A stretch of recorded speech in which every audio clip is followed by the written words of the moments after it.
Dall'afa ai temporali, dalle temperature record anche in quota, alle case scoperchiate dalla violenza del vento. L'altopiano dei 7 comuni fa i conti con gli estremi meteorologici e con i danni causati da una forte perturbazione che ha solcato la conca centrale e l'area est nella notte.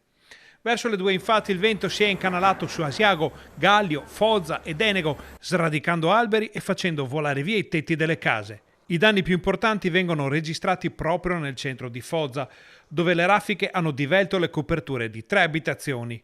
I residenti parlano di 2 colpi di vento fortissimi che hanno letteralmente sollevato le lamiere con cui vengono tradizionalmente coperte le case in quel settore dell'altopiano. I pompieri hanno lavorato fino al mattino successivo per rimuovere le coperture, mentre i proprietari delle abitazioni mettevano in sicurezza quel che rischiava di finire travolto da un'altra ondata di maltempo. La corrente è stata tolta in molte zone del centro anche a causa di tanti alberi e rami caduti sulle linee elettriche, ma in almeno un caso si è dovuti ricorrere all'interruzione perché le lamiere poggiavano direttamente sui cavi sospesi. Il sindaco Bruno Oro ha sovrinteso le operazioni di messa in sicurezza per tutta la mattinata.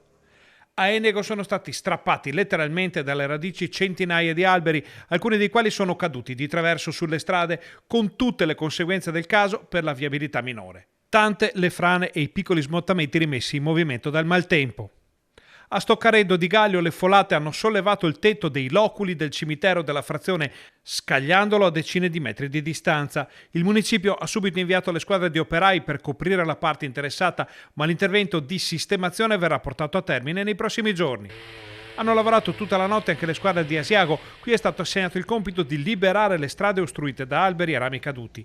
Molti sono stati segnalati vicino ai Millepini, all'ingresso del centro storico, mentre nelle contrade sono state coinvolte anche auto in sosta, colpito da un albero per un bus di SVT in sosta notturna.